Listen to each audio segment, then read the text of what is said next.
அண்ணே ஒரு நிமிஷம், அதாவது இவங்க நல்லா புரிஞ்சுக்கணும். அரசு பள்ளியில படிக்கக்கூடிய குழந்தைகள் ஏகப்பட்ட பேர் கையெழுத்து போடுறாங்க. திருச்செங்கோட்டுல வீடியோ பார்த்தேன். பாரதிய ஜனதா கட்சி அமர்ந்திருக்கக்கூடிய இடத்துல பந்தல்ல அரசு பள்ளி மாணவ செல்வங்கள் மாணவிகள் கியூ கட்டி நின்று வரிசை கட்டி நின்று கையெழுத்து போட்டு போறாங்க. ராசிபுரத்தில் பார்த்தேன், நான் பார்த்த வீடியோ. தமிழ்நாடு முழுவதுமே அரசு பள்ளியில படிக்கிற குழந்தைகள் தான் கியூ கட்டி நிக்கிறாங்க. அப்ப எங்க இடத்துக்கு வரக்கூடாதுன்னு நான் சொல்றதா? அவங்க யூனிஃபார்மோடு வந்து கையெழுத்து போடக்கூடாது அப்படின்னு சட்டம் இருக்கா? அந்த அரசு பள்ளி மாணவ செல்வங்களுக்கு 3 மொழி படிக்க வேண்டும் என்கின்ற ஆசை இருக்கு. அவங்க நாங்க கைப்பிடிச்சு இழுத்து கையில பேனா கொடுத்து கையெழுத்து போடுங்க எங்க வற்புறுத்தணும்? இவர்களுக்கு பயம்.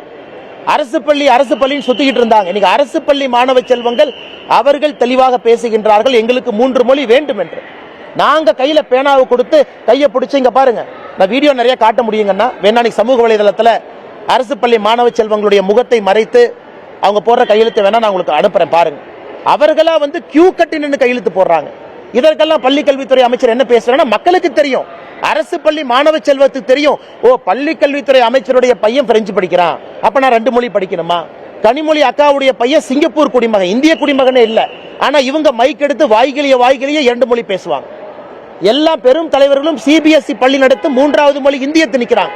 ஏன் அரசு பள்ளி மாணவ செல்வங்கள் யூடியூப் உங்களுடைய சேனல்லாம் பார்க்க மாட்டாங்களா? வீட்டில் அவங்களும் டிவி பார்க்கறாங்களே.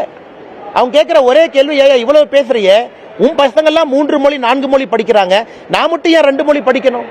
இதை அன்பில் மகேஷ் பொய்யாமொழி நாளை காலில் சொல்லிட்டு, இல்ல என் பையனை கொண்டு வந்து அரசு பள்ளியில சேர்த்துறேன், என் தம்பி 2 மொழி படிப்பாருன்னு சொன்னார்னா மக்கள் காமராஜரா ஏத்துக்குவாங்க. உங்களுடைய வீட்டுக்கு ஒரு நியாயம், அரசு பள்ளிக்கு ஒரு நியாயம்னா, அதனால்தான் சமக்கல்வி எங்கள் உரிமை என்கின்ற கோஷத்தை எடுத்திருக்கிறோம். அரசு பள்ளி மாணவ செல்வங்கள் தான் இன்னைக்கு பெரும் ஆதரவு கொடுத்துட்டு இருக்காங்க. அதனால் எரிச்சல் அடைந்து பாரதிய ஜனதா கட்சியினுடைய தொண்டர்களை மிரட்டுவது எந்த விதத்தில் நியாயங்கண்ணா?